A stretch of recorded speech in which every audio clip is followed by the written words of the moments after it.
खैर मकदम है आप सभी का ईटीवी उर्दू के इस prime time debate show big bulletin में आपके साथ मैं हूं समीर अब्बास। रांची की रफिया इन दिनों सुर्खियों में। इल्जाम यह है कि रफिया की योग में महारत इस्लामिक कट्टरपंथियों के निशाने पर है। अपने कॉलेज की छात्र संघ नेता रफिया नाज, जिनकी योग कला पर योग गुरु बाबा रामदेव तक को नाज है, जिन्होंने उनके साथ न सिर्फ स्टेज शेयर किया बल्कि अपनी योग साधना से सबको इंप्रेस भी किया, वही रफिया नाज अब अपनी इसी कला की वजह से इतनी मुसीबत में है कि झारखंड सरकार को उन्हें 2 सिक्योरिटी गार्ड्स मुहैया कराने पड़े। रफिया के मुताबिक योग को इस्लाम के खिलाफ बताकर उन्हें लगातार धमकियां दी जा रही। बताया यह भी जा रहा है कि वो नकाब पहनकर योग करें, पर्दे में रहें, वरना इस्लाम से खारिज हो जाएंगी। क्रिकेटर मोहम्मद शमी और इरफान पठान भी कुछ दिनों पहले इसी तरह अपनी शरीके हयात के साथ सोशल मीडिया पर फोटो डालकर कट्टरपंथियों के निशाने पर आ गए थे। तो आज बड़ा सवाल यह कि क्या योग इस्लाम के खिलाफ है?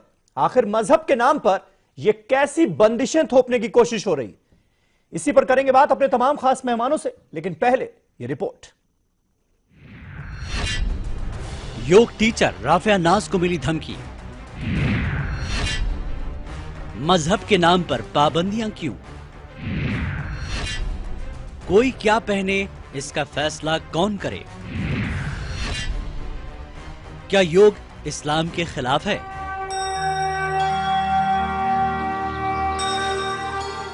योगा जिस्मानी वर्जिश और कसरत का वाहिद कदीम तरीका है। दुनिया भर में कई मुस्लिम, ईसाई और यहूदी ममालिक योगा को हिंदू मत और बुद्ध मत से मुताल्लिक एक कदीम रूहानी अमल के तौर पर देखते हैं। योगा दर हकीकत एक मजहबी रस्म है या नहीं, ये बहस का मौजू नहीं है। वेदों और भगवत गीता में योगा की तालीमात मिलती है जो योगा को एक खास मजहब से जोड़ती है, जिसकी दीगर मजाहिब के मानने वाले मुखालफत करते नजर आते हैं। योगा से ही जुड़ा हुआ मामला रांची के एक स्कूल का है, जिसमें योगा सिखाने वाले टीचर का ताल्लुक मुस्लिम कम्युनिटी से है, जिसकी वजह से योगा टीचर को धमकियों का सामना करना पड़ रहा है। रफिया नाज का कहना है कि क्योंकि वो मुस्लिम कम्युनिटी से ताल्लुक रखती हैं, इसलिए उनको योगा सिखाने पर धमकी दी जा रही है, जिसकी शिकायत इन्होंने एसएसपी रांची में दर्ज कराई है। मामले की नजाकत को देखते हुए एसएसपी रांची के जरिए उन्हें तहफ़्फ़ुज़ फराहम किया गया है। उस संदर्भ में इनकी सुरक्षा के तत्काल प्रबंध किए गए हैं, जो 24 घंटे इनके पास में सुरक्षा के लिए इनके पास में रहेंगे, ताकि एक लड़की जो कॉन्फिडेंटली अपनी लाइफ को आगे जीना चाहती है, उसको ये इक्वल अपॉर्चुनिटी रहे, राइट रहे कि वो आगे इस चीज़ को परसू कर सकती है। तो ये प्रबंध यहाँ पे किया गया है। साथ ही साथ पूरी एक टीम पुलिस की इस चीज़ की तफ्तीश कर रही है कि ये कौन लोग हैं जिनके द्वारा इस तरह की हरकत की जा रही है, उनको चिन्हित किया जाए, उनके खिलाफ कार्रवाई की जाए, ताकि भविष्य में इसकी पुनरावृत्ति नहीं हो। वहीं योगा टीचर राफिया नाज को धमकी दिए जाने और उन्हें तहफ़्फ़ुज़ फराहम कराने को लेकर सवाल उठने लगे हैं। धमकी को लेकर राफिया नाज ने न तो पुलिस स्टेशन में कोई शिकायत दर्ज कराई और न ही खवातीन कमीशन को इसकी कोई इत्तला है। एक महिला होने के नाते अगर उनके साथ ऐसा कुछ हुआ और हो रहा है, तो सबसे पहले राज्य महिला आयोग खुला काहे को है? महिलाओं की समस्या सुनने के लिए तो मैं अभी तक बैठी हूँ और बैठ रही हूँ। तो उनको अगर ऐसा हुआ था तो सबसे पहले राज्य महिला आयोग का शरण में आना चाहिए था। और मैं अभी सुन रही हूँ, मैं इससे अनून हूँ, ना तो हमारे पास कोई एप्लीकेशन ऐसा आया है, ना खुद आई हुई है, तो मैं इसमें कैसे बता दूं कि इनको क्या होना चाहिए? गवाही नहीं मिली, कोई शवाहिद नहीं मिले, और ये झूठा प्रोपेगेंडा है। झूठी सस्ती शोहरत के लिए और समाज को बदनाम करने के लिए कोई हाईजेक कर रहा है, वो हाईजेक हो रही है। किसी भी एक इंसान, आइडेंटिफाइड पर्सन के जरिए से ऐसी कोई धमकी की खबर मुझे नहीं है, जहाँ तक मुझे जानकारी है। और अभी भी अगर ऐसा कुछ है तो नाम बताया जा सकता है साफ साफ कि हाँ, इस इंसान ने मुझे ये फतवा दिया, ये चीज़ की धमकी दी, तब तो पता चलेगी किसने दिया। योगा टीचर को मिली धमकी मामले के पीछे बगैर जांच पड़ताल के रांची पुलिस ने इतनी जल्दी में तहफ़्फ़ुज़ देने का फैसला कैसे कर लिया, जबकि वहीं कई वीआईपी शख्सियात को फराहम की गई तहफ़्फ़ुज़ को हटा लिया गया। इस मामले में ईटीवी की तहक़ीक़ात में धमकी देने वाले शख्स ने लाइल्मी का इजहार किया है। मेरे पास ऐसा कोई नंबर तो आया नहीं है, अव्वल नंबर, और ना तो हम कभी किसी को धमकी दिए हैं, और ना ही हम कभी फेसबुक चलाए हैं, ना व्हाट्सएप चलाते हैं। अचानक जब हम अपना नंबर देखे तो हम घबरा गए। हम पेपर में देखे नंबर, तो मैं यही बोल रही हूँ ना कि मैं किसी पे झूठा इल्जाम कैसे लगा सकती हूँ, और उसका नंबर मेरे पास कैसे आया, और मैं इटकी कैसे चली गई नंबर लेने के लिए। ये भी तो सवाल उठता है कि मैं इटकी कैसे चली गई उसका नंबर लेने के लिए।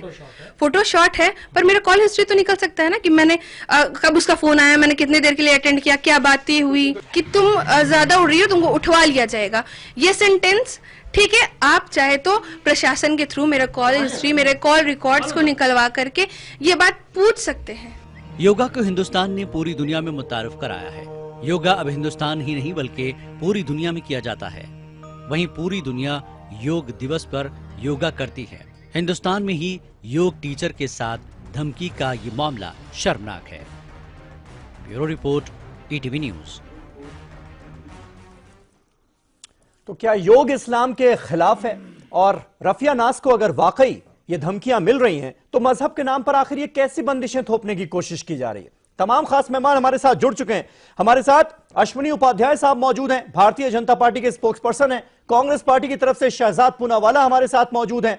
योगा टीचर रफिया नाज खुद रांची से लाइव हमारे साथ मौजूद हैं। यासिर जिलानी, आरएसएस से इनका ताल्लुक है, राष्ट्रीय मुस्लिम मंच के स्पोक्स पर्सन हैं, वो हमारे साथ इस बहस का हिस्सा हैं। मौलाना साजिद रशीदी साहब ऑल इंडिया इमाम एसोसिएशन के प्रेसिडेंट हैं, वो हमारे साथ इस बहस का हिस्सा हैं।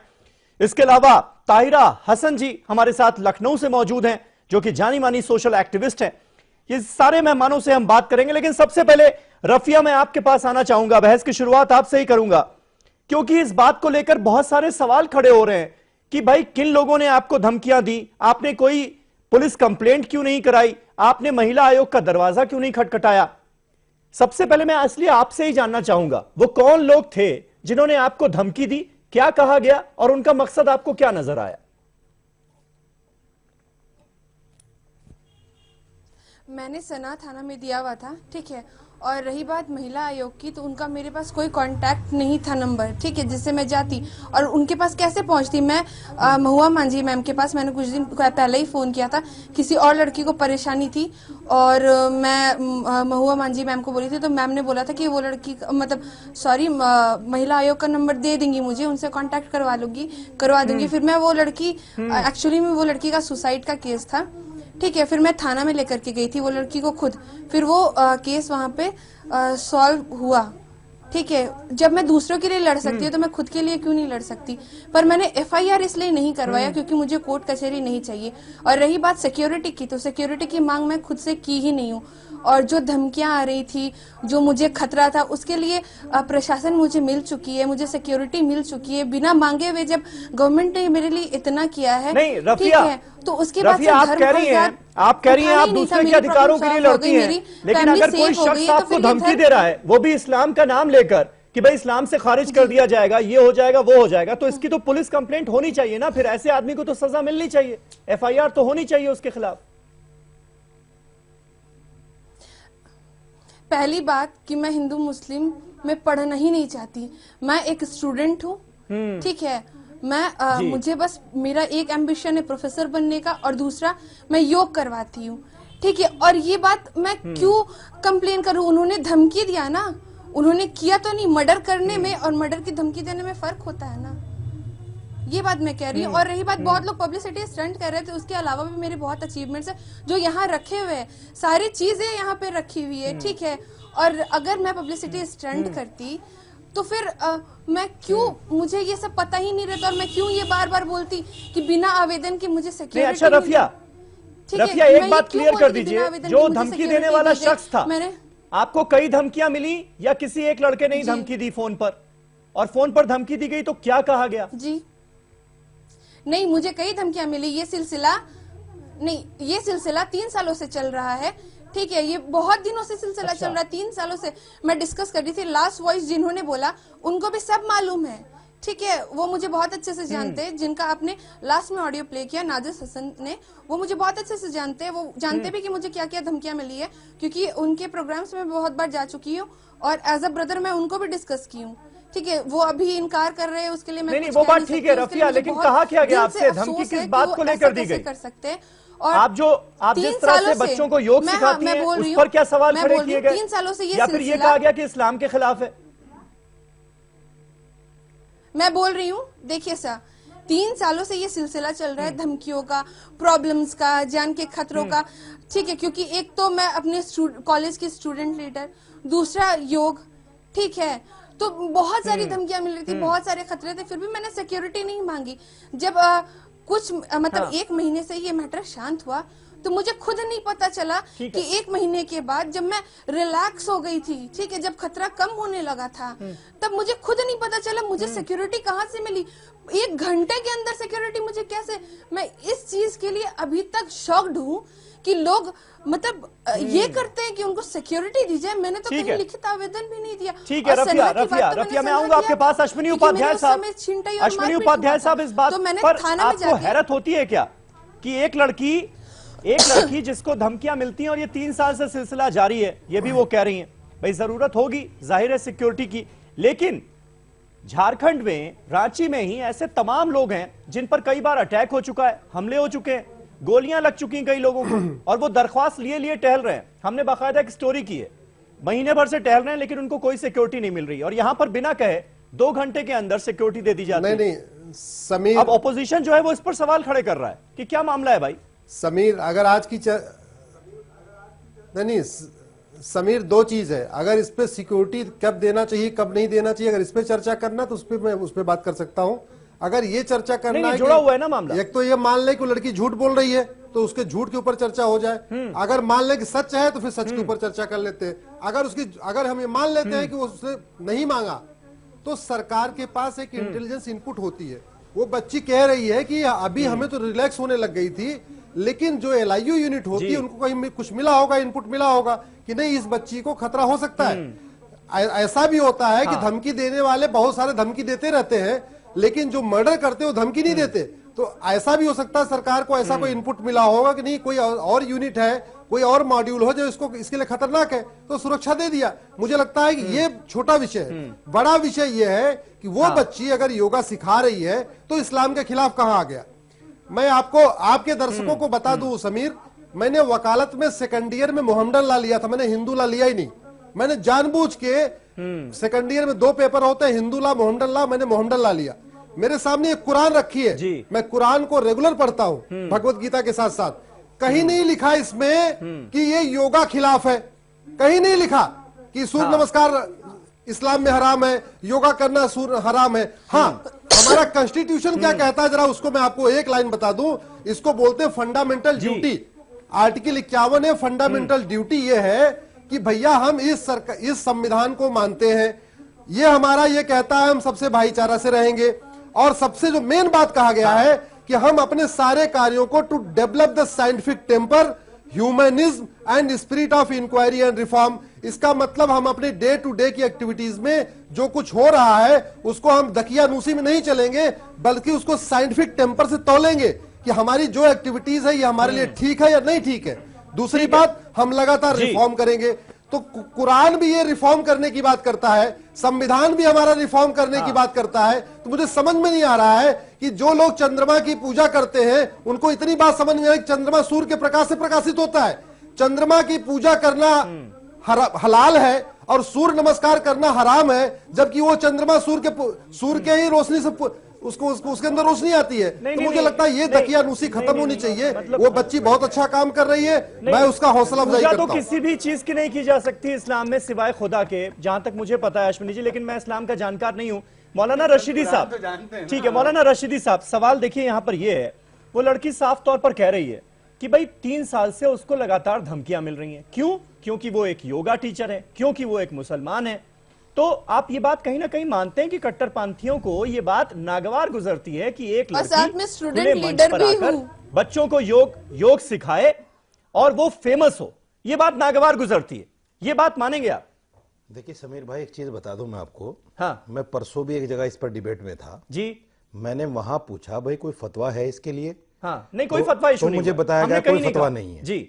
मैंने पूछा कोई इसके लिए धमकी आई है जी? कि नहीं, धमकी भी नहीं आई है। भाई जब फतवा भी नहीं है, धमकी भी नहीं, तो धमकियां तो लगातार मिल रही ना, वही तो बात वो कह रही है। एक मिनट सुन ली, मैं परसों की बात बता रहा हूं जी। दूसरी बात यह है, आज मैं इनसे पूछना चाहता हूं राफिया जी से, भाई धमकी अगर आपको मिली है तो उसके लिए आपके लिए पुलिस है, महिला आयोग है, जो आपके सामने बैठकर ये कह रही है कि हमारे पास तो इनकी कोई रिपोर्ट ही नहीं इस तरह की। दूसरी बात यह है कि इसमें इस्लाम कहां से आ गया?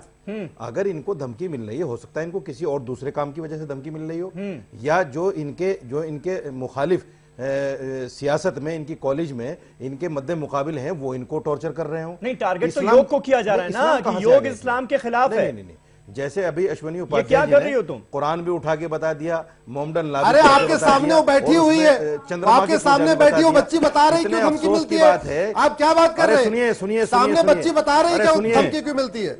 कितने पढ़े लिखे आदमी हैं आप, इससे पता चल गया कि मोमडन ला में आपने बता दिया कि चंद्रमा की पूजा होती है, इससे पता चल गया आप कितने विद्वान हैं, ये पता चल गया। जबकि इस्लाम के अंदर किसी भी चीज की पूजा नहीं है। जिस मां के पेट से पैदा हुआ है आप लोग तो पूजा बताइए। अरे भैया, तो चंद्रमा ईद का चांद आप देखते हो, ईद का चांद पवित्र होता है कि नहीं होता? अरे और ईद का चांद पवित्र होता है और सूर्य की रोशनी से प्रकाशित होता है। मैं ये कह रहा हूँ। सुनिए, नहीं, सुनिए, सब कुछ सुन लिया। अश्विनी साहब, ईद का चांद देखने का ये मतलब नहीं है ना कि चांद की कोई पूजा कर रहा है। हम उस पर नहीं जाते हैं, हम उस पर नहीं जाते हैं ना, हम उस पर नहीं जाते हैं। अभी जो रफिया का मामला उस पर रहिए रश्मि साहब प्लीज। अरे खूब मुझे समझाओगे कि इबादत किसकी की जाए, पूजा किसकी की जाए, या इस्लाम में पूजा कौन किसकी करता है? आप समझाओगे मुझे? ये तो मैं समझाऊंगा आपको कि इस्लाम में पूजा हम किसी की करते हैं या नहीं करते हैं। हाँ। ये तो बड़ा अजीब सा आपको समझाना पड़ेगा सारी, क्योंकि आपके जैसे अरे करोड़ों दर्शक आपको देख रहे हैं, पूरे समाज में ताना बाना खराब कर रहे हैं। इस्तेमाल कीजिए। आपके जैसे अश्विनी जी देखिए, वो बीच में नहीं बोल रहे थे ना, इसलिए आप भी सुन लीजिए। और मौलाना साहब अश्विनी जी को टारगेट ना करें आप मेरे सवाल का जवाब दे दें कि भाई योग जो है वो क्या इस्लाम में नाजायज है, हराम है क्या? क्यों टारगेट किया जा रहा है एक लड़की को? आपको कम से कम उनकी बात को काउंटर करके तभी तो जवाब दूंगा ना। हाँ, बोलिए। जिस बात को उन्होंने एक इस्लाम के साथ उसको जोड़ दिया, पहले मैं उसको काउंटर करूंगा फिर जवाब दूंगा। कर दिया आपने काउंटर, अब जवाब। दूसरे ये सुन लीजिए। हाँ। इस्लाम में योगा कहीं नाजायज नहीं है। हाँ। ना कोई इसको हराम मानता, ना कोई इसके करने को मना करता। कौन मना करता है भाई? लेकिन सब जगह होता है। और हिंदुस्तान में लाने वाला भी एक मुसलमान ही था, अगर तारीख इन्होंने पढ़ी होगी तो, हिस्ट्री का अगर ये जानकार होंगे तो।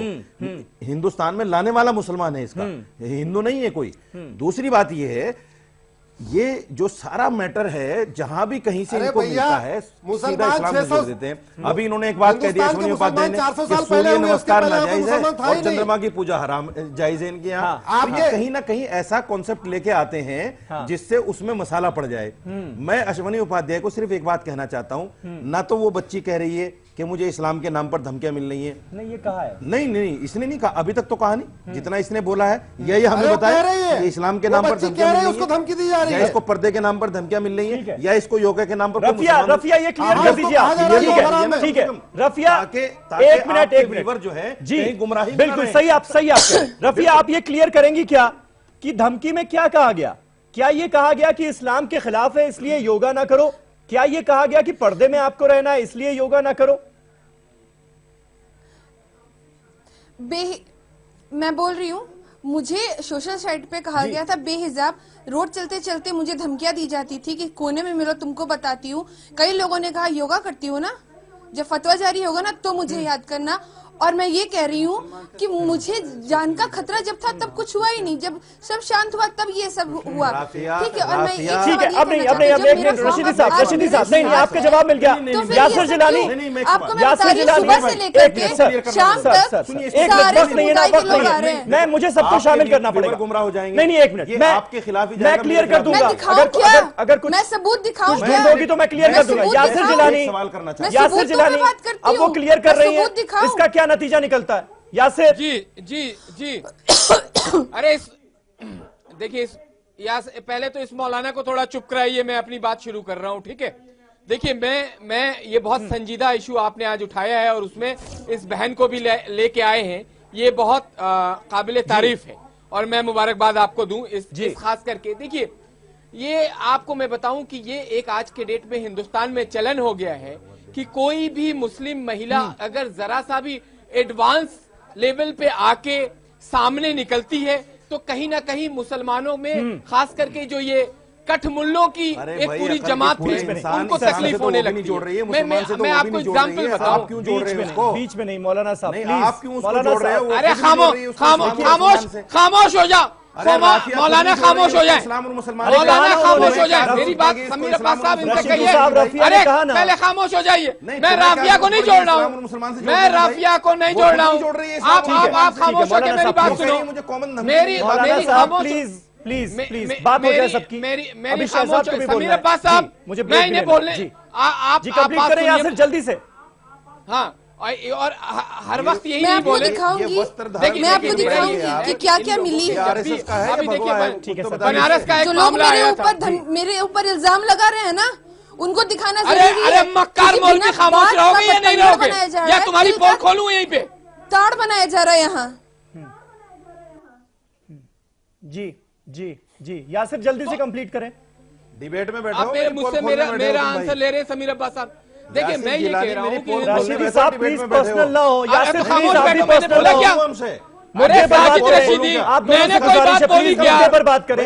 रफिया हमारे साथ है, थोड़ी सी गंभीरता रखें। मेरी पोल खोलो। रफिया हमारे साथ बैठी है, उस लड़की पर इस वक्त क्या गुजर रही होगी, आपको ओपन थोड़ी सी गंभीरता रखें आप लोग प्लीज। आपको ओपन चैलेंज है मेरा, अरे मेरी पोल खोलो। अरे साजिद रशीदी, पूरा कौम मेरे अब साथ हो गया है। यासिर आप मुद्दे पर बात करें वरना मुझे के पास जाना पड़ेगा। फिर मामले को क्यों उलझाया जा रहा है? रशीदी साहब मैं खत्म कर दूंगा डिबेट यहीं पर अगर इस तरह की बात होगी। प्लीज कौन से पोल खोलेगा मेरी है? बस आप छोड़ दीजिए ना। आप मैंने कह दिया, मैं कुछ बोलूंगा नहीं। प्लीज रफिया की बात हो रही है, आपकी बात नहीं हो रही है यहाँ पर। जी जातियात में क्यों जा रहा है वो? ठीक है। अरे दिमाग खराब हो रहा है क्या? अरे दिमाग खराब हो रहा है क्या? साजिद जल्दी से कंप्लीट कीजिए। दिमाग खराब हो रहा है क्या? प्रॉब्लम सॉल्व करने के लिए अच्छे से बोल रहा हूँ तो अच्छे से बोल रहा हूँ तो दिमाग खराब हो रहा है क्या? एक मिनट, रशीदी साहब और यासिर दोनों की आवाज डाउन कर दीजिए। ताहिरा हसन जी से मेरा सवाल है। ताहिरा जी, इस लड़की ने अब तक अपनी जो दास्तान बताई है, जो कुछ इसके साथ गुजरा और 3 साल से ये कह रही है धमकियां मिल रही हैं, इसके पीछे आपको क्या नजर आता है ताहिरा जी?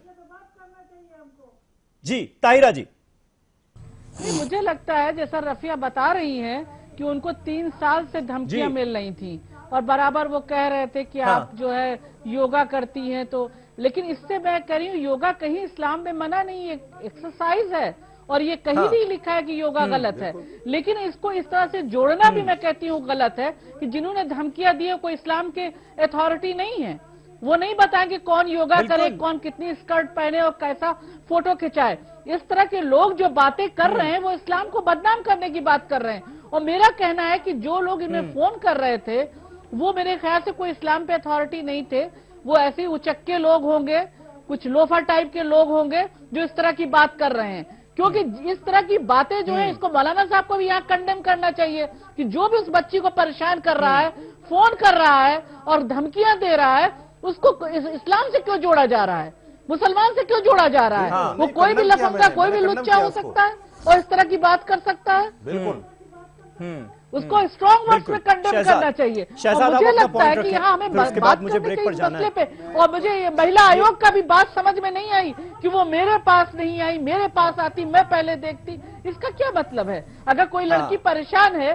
तो वो पुलिस थाने में भी जा सकती है, वो एसएसपी के पास भी जा सकती है, जहाँ उसको सहूलत होगी वहाँ जाके वो उनकी जिम्मेदारी बनती है। लेकिन मैं 22 मिनट तक ठीक है ताहिरा जी प्लीज, शहजाद अपना पॉइंट रखें जी। और नामजद एफआईआर जी Tahira ji please please please, हो गई आपकी बात। शहजाद, मैं 22 मिनट तक किसके बीच में नहीं बोला हूं, मुझे सिर्फ 22 सेकंड देते जी। नरगिस से लेके कटरीना कैफ तक सारी मुसलमान एक्ट्रेसेस इस मुल्क में रही, ना मौलाना को कभी एतराज हुआ, ना मुझे मेरे जैसे मुसलमान को एतराज हुआ, ना आपको हुआ, ना चंद्रमा की पूजा करने वाले जो तथाकथित मुसलमान है उनको हुआ। आज ये क्यों हो रहा है? हर तीसरे दिन एक खबर बनाई जाती है, नाहिदा आफरीन असम सिंगर के खिलाफ फतवा। जब ऑल्ट न्यूज जैसी तंजीम ने फाइंड आउट किया कि है फतवा, कुछ है, पता चला कुछ नहीं। देवबंद ने दिया फतवा, सोशल मीडिया पे मत डालो फोटो। हम वेबसाइट ढूंढ के पागल हो गए, एक फतवा नहीं दिखा हमको। अब ये स्टोरी आई, पहले फतवा, फिर फतवा का चोरी पकड़ा गया, तो अब आ रहा है थ्रेट। नहीं तो मैं कह रहा हूं, फोटो पर तो फतवा जारी हुआ था देवबंद में। मेरी बात सुनिए जी, वो फतवा यहाँ पर कोई फतवा जारी नहीं हुआ, लेकिन फतवे जारी होते रहे। मेरी बात सुनिए, वो पहले तो फोटो के खिलाफ वो मुसलमानों की महिलाओं के लिए नहीं था, वो मर्दों और महिलाओं दोनों के लिए था। पहली बात तो वो महिलाओं के विरुद्ध नहीं था, पर 1 घंटे के शो चले कि महिलाओं के खिलाफ। चलिए, मैं आपसे सिर्फ ये कह रहा हूँ, मेरी झारखंड की सरकार, सुनिए ना, चंद्रमा की पूजा करने वाले मुसलमान, मेरी बात सुने, मेरी झारखंड की सरकार की आंखों के सामने जिस अरे दिन आप तो मुसलमान प्रधानमंत्री भी नहीं हमारे है। देश के बड़े प्रधानमंत्री बोलते हैं कि गौरक्षक जो है लोगों को ना मारे, उस दिन अलीमुद्दीन अंसारी को पुलिस के सामने पीटा गया, मार दिया गया, तो पुलिस हरकत में नहीं आई। पर 2 घंटे में ये ना एफआईआर के, मुझे होम मिनिस्ट्री को वो पत्र दिखा दे, एलआईयू का वो पत्र दिखा दे जिसके बेसिस पे आइडेंटिफाई किया गया 2 घंटे में कि इस लड़की को थ्रेट है। और जहां तक ये लड़की का सवाल है, 3 साल से वो कह रहे हैं ना अश्विनी जी की एलआईयू की रिपोर्ट होगी, इंटेलिजेंस की रिपोर्ट होगी कि भाई खतरा हो सकता है, इसलिए दी गई। होम मिनिस्ट्री ख्यालातों पे और चंद्रमा की पूजा पे नहीं देती है, उसमें लिखित पत्राचार होता है कि फलाना को फलाना धमकी मिली, फलाना को बाबा रामदेव को जेड मिली है, उसका पत्राचार है, चक्रपाणी को वाई मिली है, उसका पत्राचार है। ठीक है ना, इनके सारे चेलों को मिली है, पत्रचार है कि ये थ्रेट है, ये है। आप इस लड़की के साथ सरकार के नुमाइंदे को बता दे कि क्या थ्रेट है, पता चल जाएगा कि सोशल मीडिया पे कोई रहीम ने इसको धमकी दी या कोई अश्विनी ने रहीम का नाम लेके धमकी दी, वो भी पता चल जाएगा। अश्विनी जी एक सवाल पूछ रहे हैं, अश्विनी जी एक सवाल पूछ रहे हैं कि आप इस लड़की के साथ प्रॉब्लम नहीं है, आप इस लड़की के साथ हैं, आप इस लड़की के साथ हैं, कांग्रेस पार्टी इस लड़की के साथ है या फिर उन कट्टरपंथियों के साथ हैं जो धमका रहे थे इन लड़कों को? मुझसे कह रहे हैं, मुझसे सवाल है ये। हाँ, अश्विनी जी पूछ रहे हैं।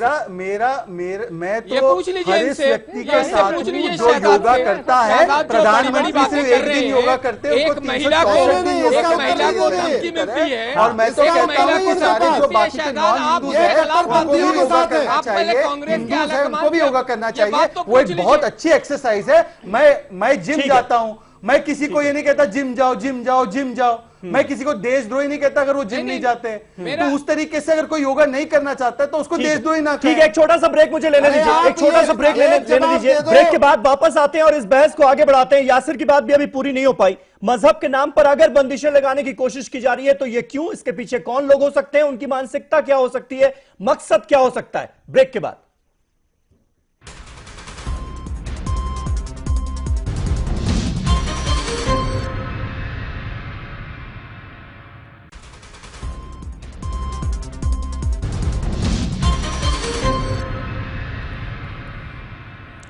तो मजहब के नाम पर ये कैसी बंदिशें, ये हमारा आज का सवाल। तमाम खास मेहमान हमारे साथ बने हुए हैं। रफिया नाज भी हमारे साथ, वो योगा टीचर मौजूद हैं रांची से लाइव, जिनको लगातार धमकियां मिल रही थी।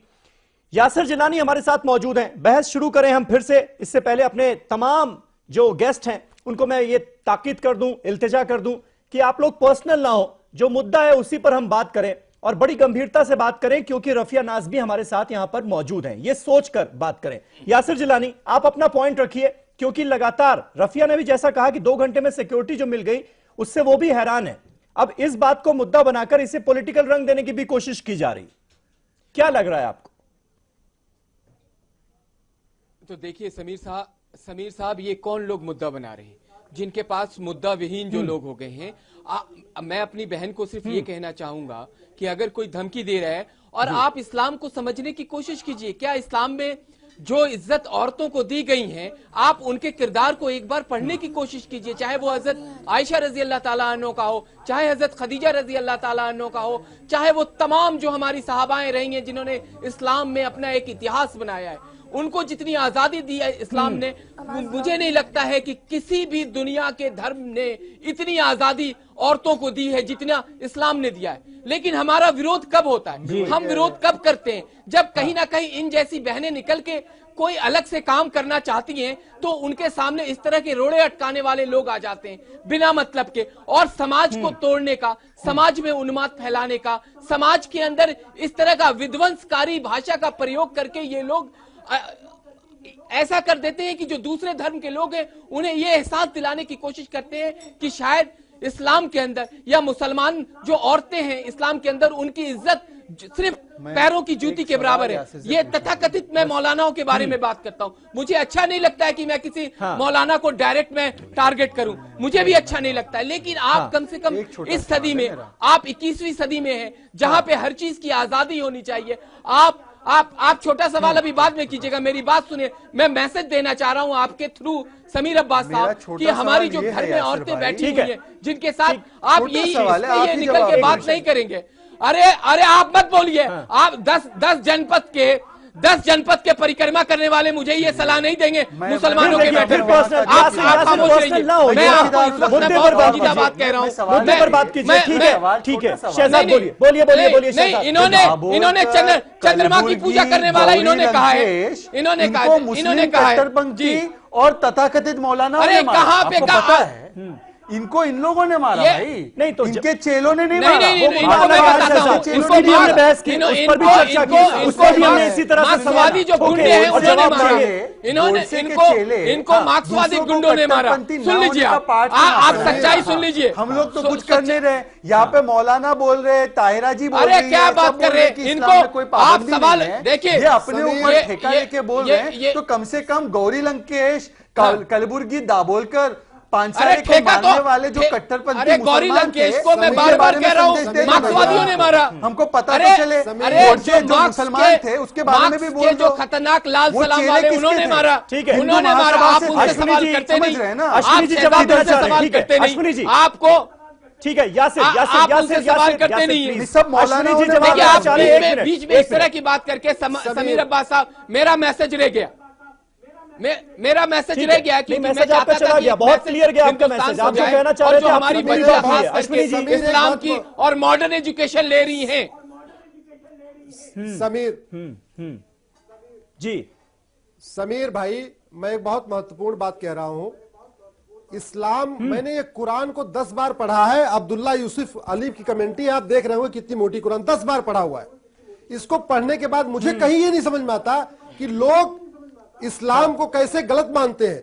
इस्लाम जो सच्चा इस्लाम है वो कुरान से निकलता है। कुरान में इन चीजों की बिल्कुल बराबरी का दर्जा दिया, महिलाओं को बराबरी का दर्जा दिया, सबको बराबरी का दर्जा दिया हुआ है। लेकिन मैं एक बात बहुत महत्वपूर्ण आपके माध्यम से कहना चाहता हूं, इस्लाम को 2 लोगों ने बदनाम किया समीर, 2 लोगों ने, एक आतंकवादियों ने बदनाम किया, एक कठमुल्लों ने बदनाम किया। इन 2 लोगों के चक्कर में इस्लाम पूरे दुनिया में बदनाम हो रहा है। ये मौलाना जो तथाकथित घूमते हैं, जो फतवा जारी करते हैं, जो इस तरीके की फतिया कसते हैं, जो धमकियां देते हैं, ये उतना ही इस्लाम के लिए खतरनाक है जितना ही आतंकवादी है। इनके चक्कर में इतना बढ़िया धर्म, सोशल जस्टिस का धर्म, सोशल जस्टिस का बेस धर्म है। फतवा बताइए हमको, ठीक है, वरना ये शब्द वापस ले। ठीक है अश्विनी जी, इस मामले में कोई फतवा जारी नहीं हुआ, ये मैं क्लियर कर दूं। लेकिन बड़ा सवाल मैं बता देता हूं, एक गैंग है, हर मौलाना को गाली देना भी फैशन मत बनाइए, मिल जाता है। हर रशीदी साहब जवाब देना चाहते हैं, आपने बहुत सारे सवाल कर लिए, रशीदी साहब जवाब देना चाहते हैं। रशीदी साहब देखिए इस लड़की का ये मामला है, लड़की साफ तौर पर कह रही है कि 3 साल से लगातार धमकियां मिल रही थी। कहा जा रहा था कि बेहिजाब आप योगा कैसे कर सकती है, योगा जो है वो इस्लाम के खिलाफ है। दूसरी बात कोई पहला इंसिडेंट नहीं है ना। मोहम्मद शमी अपनी वाइफ के साथ फोटो डाले तो ऐतराज, इरफान पठान अपनी वाइफ के साथ फोटो डाले तो ऐतराज, जायरा वसीम अगर कश्मीर की एक मुसलमान लड़की फिल्मों में एक्टिंग करे तो ऐतराज तो जताए जाते रहे ना, आप कैसे इनकार करेंगे इससे। समीर भाई एक बात सुन लीजिए, मैं इस बात को 1000 बार कह चुका हूं और ऑनलाइन कह चुका हूं कि फतवा जो है सिर्फ एक ओपिनियन है। अगर आपने कोई सवाल किसी मुफ्ती से पूछा है कि भाई ये बताइए इस्लाम की रूह में इसका क्या जवाब है, तो मुफ्ती अपना एक जवाब देगा कुरान और हदीस की रोशनी। वो बात ठीक है, सुन लीजिए, वो बात ठीक है, सुन लीजिए मैं बता रहा हूं। लेकिन उसके बहाने किस कदर डिमोरलाइज किया जाता है किसी एक लड़की को जो आगे बढ़ने की चाहत रखती है। सुन तो लीजिए, सुन तो लीजिए, उड़ा रहे हैं इस्लाम का, सुन तो लीजिए। मैं कर सकते हैं चीजों पे क्यों फतवा दे रहे हैं? ताहिरा जी मुफ्तियों पे क्यों जा रही हैं आप? ठीक है, मुफ्तियों पे क्यों जा रही हैं आप? मौलाना आज भी मौलाना क्यों जा रही है मुफ्तियों का? सुन लीजिए ना, सुन लीजिए ना, हर मौलाना को कोई नहीं कह, आप गलत है नहीं, आपकी नजर में नहीं बातें, बिल्कुल आप सुनते क्यों नहीं हो? जी बोले। हर धर्म में धर्मगुरु होते हैं, हाँ हर धर्म में धर्मगुरु होते हैं और उन धर्मगुरुओं का काम ही यही है कि धर्म की बात बताएं। लेकिन यहां दिक्कत ये पैदा हो रही है कि हर आदमी धर्मगुरु बनने की कोशिश कर रहा है। भाई आप सियासी आदमी हैं, हम आपको हस्तक्षेप नहीं करते। अगर हम धर्मगुरु हैं तो हमें धर्मगुरु तो रहने दो। आप कहते हो कि नहीं जी आप भी धर्मगुरु नहीं हो, तो फिर हम हैं क्या? हमें बुलाया क्यों जाता है? हमारी बातों को सुना क्यों जाता है? हमारी हमसे पूछा क्यों जाता है? भाई फतवा हमसे मांगा क्यों जाता है? अरे सुनिए सुनिए सुनिए सुनिए, फिर मैं आपको बोलने नहीं दूंगा अगर आप बोलेंगे तो। ये सुन लीजिए, आपको नहीं बोलने दूंगा फिर।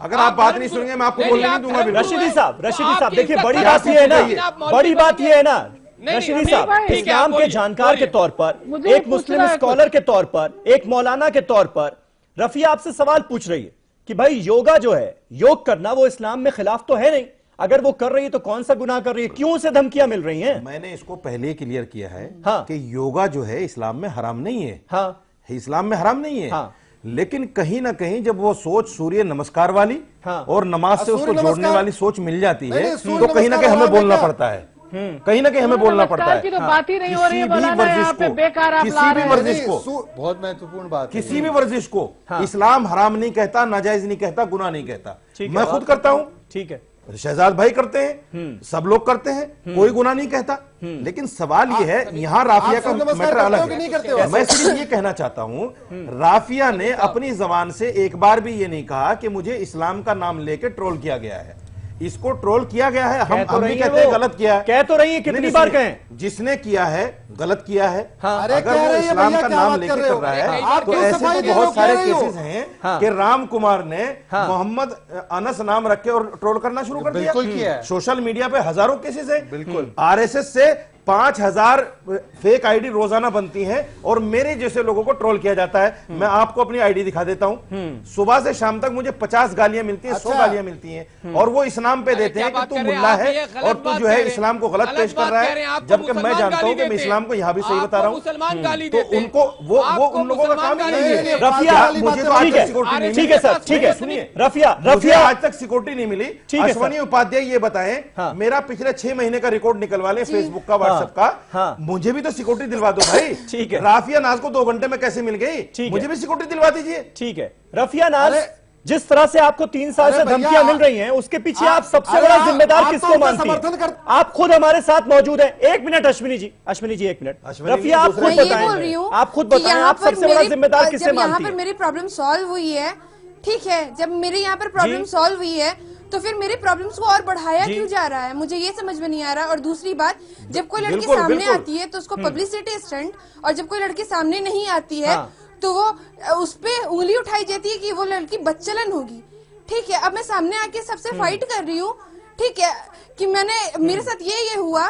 जब 3 साल से कोई नहीं पूछने आया था, आज सब पूछने आ गए, ठीक है। और जब मेरा काम आज मेरे साथ हो गया, ठीक है, मेरे मोहल्ला मेरे साथ हो गया, मेरे दोस्त मेरे साथ हो गए, मेरे समुदाय मेरे साथ हो गए, ठीक है, हिंदू मुस्लिम सिख ईसाई आपस में सब है, भाई भाई हो गया, ठीक है, मिसाल बन गया। तो फिर किनको तकलीफ हो रही है? सोसाइटी समाज आपके साथ है ना रफिया? उसको तो सुन लो, बिल्कुल, और आपको डरने की जरूरत भी नहीं है, आपको डरने की जरूरत भी नहीं है। हो गया मेरे साथ सुबह। सवाल ये है समीर, नहीं, अब मुझे कोई डर नहीं, कब आएगा राफिया के साथ यासिर खड़े? बहुत मेरे जो डर में मेरे मन में जो डर कब आएगा जब ऐसा जाफरी की विधवा के साथ यासिर खड़े होंगे, नजीब की माँ के साथ यासिर खड़े होंगे और यासिर उन जशोदा बहन के साथ खड़े होंगे, इनके साथ कब खड़े होंगे? इनको ट्रोल किया जाता है। जशोदा बहन को माँ बहन की गाली दी कि उसने कहा कि प्रधानमंत्री मेरा पासपोर्ट देखो, सब खड़े हुए हैं। यासिर भाई क्यों खड़े हुए हैं? इनके अंदर पर्सनल नहीं है। मैं जनपद का चौकीदार हूं तो वो पर्सनल करना चाहूंगा कि गौहर अहमद भट्ट साहब के साथ कब खड़े होंगे, कर्नल फैयाज खान के साथ कब खड़े होंगे, राशिद के साथ कब खड़े होंगे, प्रधानमंत्री की बीवी को हक नहीं मिलना चाहिए? नहीं, मुझे बताइए, क्या जसोदा बहन को हक नहीं मिलना चाहिए? अरे क्या को समीर अब्बास साहब, मैं इसमें सबीर अब्बास साहब, मैं बिल्कुल चाहूंगा कि आप इंसाफ नहीं मिलना यही रोके। ये गलत बात कह रहे हैं, ये गलत इश्यू उठा रहे हैं, इनको यहाँ रोके। समीर अब्बास साहब यहाँ पे आए,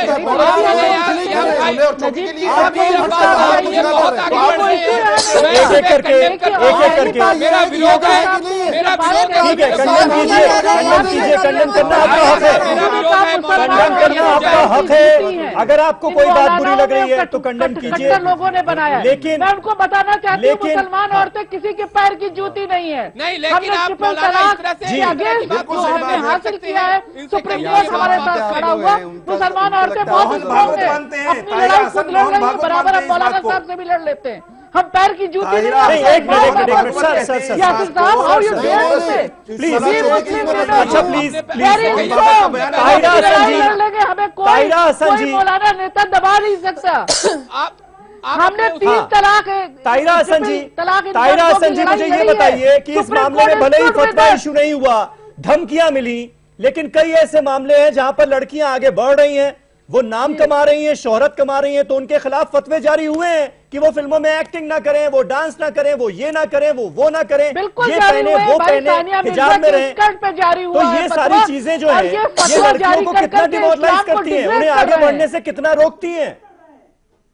बिल्कुल, लेकिन नहीं, ये कितना भी करे वो डिमोरलाइज नहीं होगी। रफिया के सामने बैठ गई हैं, वो लड़ रही हैं, अपने हुकूक की लड़ाई लड़ रही हैं, और वो कह रही कम्युनिटी भी उनके साथ है। लेकिन मेरा एक सवाल है कि अगर स्टेट सोहाली खान को रोका गया, जानते हुए ना कटरीना कैफ को रोका गया, ना नरगिस को रोका गया, ना उन महिला एक्ट्रेसेस को रोका गया। जब प्रियंका चोपड़ा प्रधानमंत्री के सामने ड्रेस पहन के बैठी थी तो किसी मोहम्मद अनस ने उसको ट्रोल नहीं किया। उसका कौन ट्रोल कर रहा था? अश्विनी उपाध्याय, उनका नाम बताया हमको। प्रधानमंत्री से मिलने गई फॉर्मल ड्रेस पहन के, जब प्रियंका चोपड़ा ने तिरंगा लगाया तो कौन उसको ट्रोल कर रहा था? उनका नाम हमने विरोध किया। यासिर जिलानी उन लोगों के साथ क्यों नहीं आए और क्यों उनको कंडेम किया, ये हमको बताया जाए। आज तक कटरीना कैफ को किसने ट्रोल किया? किसी ने किया? आपके सिब्बल साहब 3 तलाक का समर्थन कर रहे थे। ब्लेम गेम चलाएंगे आप लोग कि कहेंगे हाँ प्रियंका चोपड़ा को किसी ने ट्रोल किया, मैं आपको बता सकता हूँ। पार्टी के ऊपर से बहुत सारे लोग आपकी पार्टी से थे। अरे प्रियंका चोपड़ा और कैटरीना कैफ से गौरी लंकेश को कौन मां बहन की गाली दे रहा था? उसको प्रधानमंत्री फॉलो कर रहे थे। प्रधानमंत्री को कंडेम कीजिए आप कि गौरी लंकेश को बचाने का काम किया गया, वो शहीद है। अगर हमारा सैनिक लड़ता है, बॉर्डर पे लड़ता है हमारे देश को बचाने के लिए, हमारे कॉन्स्टिट्यूशन को, रफिया से सवाल ले लूं मैं आप सबकी इजाजत से, आप सबकी इजाजत से। रफिया जी, मैं आपसे जानना चाहूंगा, इस बहस का लबोलुआब निकालने का वक्त आ गया है और पिछले 2-3 दिन से लगातार ये मामला सुर्खियां बना हुआ है। अब आप क्या कहेंगी इस पूरे मामले के साथ? और 3 साल से आपको जो धमकियां मिल रही हैं, और पिछले कुछ दिनों में बात यह भी आई कि आपके घर पर भी पत्थरबाजी की गई, आप किसको जिम्मेदार मानती है? क्या इस्लामिक कट्टरपंथियों को जिम्मेदार मानती है? मेरा सीधा सवाल आपसे, इस्लामिक कट्टरपंथी इसके लिए जिम्मेदार हैं या फिर कुछ ऐसे शरारती तत्व, अनसोशल एलिमेंट्स हैं जिनको आप जिम्मेदार मानती हैं?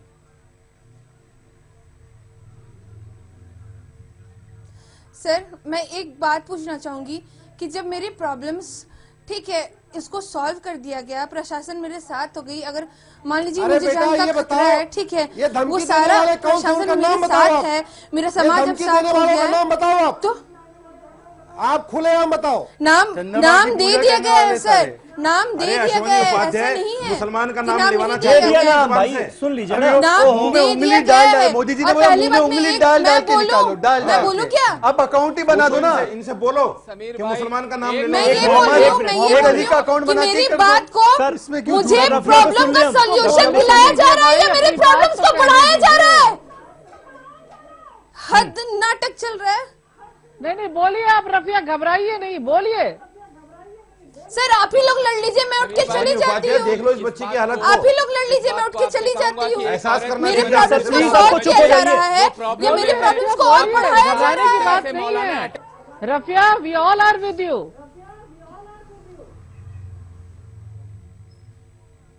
जब मेरे साथ सब कोई हो गया, जब मेरे साथ कोई नहीं था, आज जब मेरे साथ सब कोई है, तो फिर मुद्दा क्यों बनाया जा रहा है? अगर करेंगे तो उनकी सिचुएशन आप समझ सकते हैं कि कितनी, हाँ, उसको कोशिश ये की जाए। बिल्कुल, शायद जो योगा का बिजनेस कर रहा है उसके बिजनेस में खलल पड़ी है, उसके सबूत सामने लाने के लिए प्रशासन है जो ले आई है, सिक्योरिटी मुझे मिल गई है। बिल्कुल, बहुत सारी चीजें हो सकती दे रहा हूँ आपको। रफिया, थोड़ा सा अपने इमोशंस पर काबू रखिए, घबराइए नहीं। और आप बहुत मजबूत लड़की हैं, बहुत मजबूती से आपने इस पूरी सिचुएशन का सामना किया है। अपने जवाब को, और इसलिए मैं आपसे ये चाहता हूं, क्योंकि बार बार ये आरोप लग रहा है कि भाई इस्लामिक कट्टरपंथी थे इसके पीछे, जो इस्लाम की गलत तस्वीर एक तरह से पेश कर रहे थे और इस्लाम के नाम पर भड़का रहे थे, धमकी दे रहे थे। तो आप मानती हैं, इसको एक्सेप्ट करती हैं क्या कि ऐसा हुआ है, या फिर ये मानेंगी कि कोई शरारती तत्व थे जिन्होंने ये काम किया? कि ये धमकियां तो आई, उसके साथ साथ मुझे और भी सारी धमकियां आई हैं, ठीक है। कॉलेज कैंपस के अंदर परेशान, कॉलेज कैंपस में जब मैंने अब सिक्योरिटी के लिए लड़ा, खुद के लिए नहीं, पूरी लड़की की सिक्योरिटी के लिए लड़ा, आज जाके देखिए मेरे कॉलेज कैंपस में एक बाहर का लड़का पर तक नहीं मार सकता। बाहर में जब मुझे धमकियां दी जाती थी, ठीक है, तब कोई नहीं आया। 3 साल से परेशान थी, तब कोई नहीं आया। अबे मुस्लिम करके गाली दी जाती थी, तब कोई नहीं आया। बोला जाता था कि फतवा जारी कर दिया जाएगा, सब लोग उठवा लिया जाएगा, तब कोई नहीं आया। अब क्यों? अब क्यों? नहीं, तो आप मेरे कॉलेज तक इंक्वायरी के लिए मैंने अपनी लड़कियों के लिए लड़ा। आप जिस तरह से बच्चों को योगा सिखाती हैं, आप जिस तरह से बच्चों को योगा सिखाती हैं, जिस तरह से बाबा रामदेव के साथ आपने स्टेज शेयर किया, उसके बाद ये सब कुछ शुरू हुआ। आप हिंदपीढ़ी थाना जाके पता करिए कि वो लड़की जब फांसी से लटकी थी तो उसके पेरेंट्स ने किसको फोन किया? उसके पेरेंट्स ने मुझको फोन किया। राफिया, ठीक है, उसके पेरेंट्स को लेकर के मैं थाने में गई।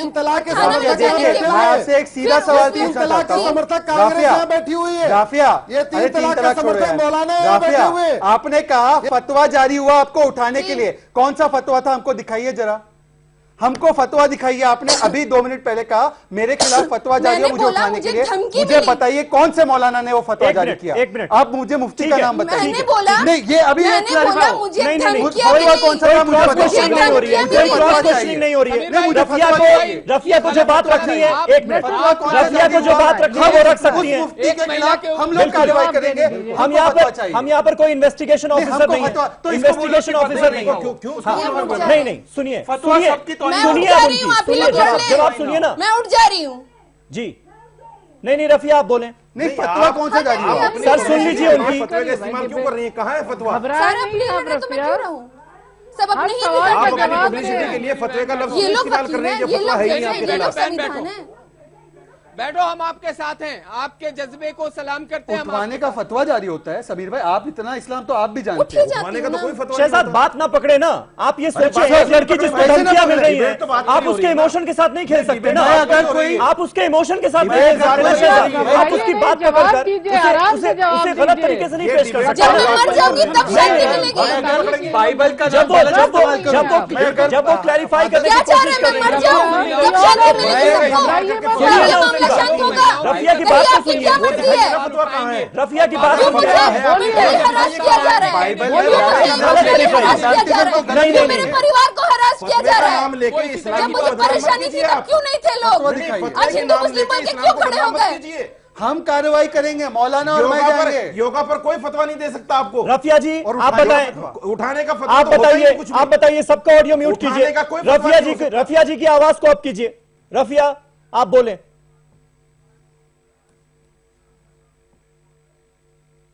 जी पूछिए आप। सर क्या चाहते हैं ये लोग कि अब मैं मर जाऊं? ये चाहते हैं। जब प्रॉब्लम थी तब कोई नहीं आया। आज mentally harassment, emotionally harassment, parents को परेशान। मेरा भाई पढ़ नहीं पा रहा, उसका जनवरी में एग्जाम है, 22 तारीख से मेरा एग्जाम है, नहीं पढ़ पा रही। धमकियां मिल रही थी जान मारने की, परेशानी हो रही थी।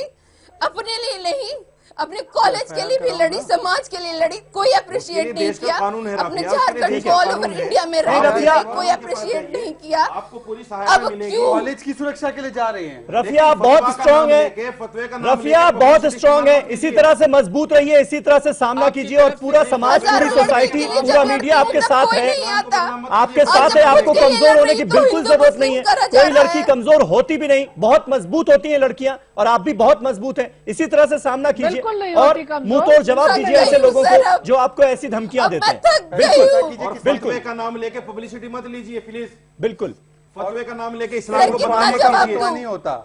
उठाने का कोई फतवा जारी नहीं होता कहीं से भी। उठाने का कोई फतवा। बहुत बहुत शुक्रिया, बहुत बहुत शुक्रिया रशीदी साहब। लेकिन इस तरह का जो प्रेशर है ना, यही लड़कियों पर बहुत भारी पड़ता है। इस बात को आप समझिए। जब आप टीवी पर बैठकर ऐसी बातें कर सकते हैं, वहां पर कुछ लोग इसी कट्टरपंथ के नाम पर कैसे भड़का सकते हैं, इसका अंदाजा लगाया जा सकता है। कॉलेज की सियासत हो सकती है। अब दाऊद इब्राहिम धमकी दे तो फतवा हो गया। योगा में कोई इनका आदमी। चलिए बहुत बहुत शुक्रिया। वक्त मेरे पास खत्म हो चुका है, इसलिए इस डिबेट को यहीं खत्म करना होगा। बहुत बहुत शुक्रिया रफिया नाज, खास तौर पर आपका बहुत बहुत शुक्रिया हमारे साथ इस डिबेट में हिस्सा लेने के लिए।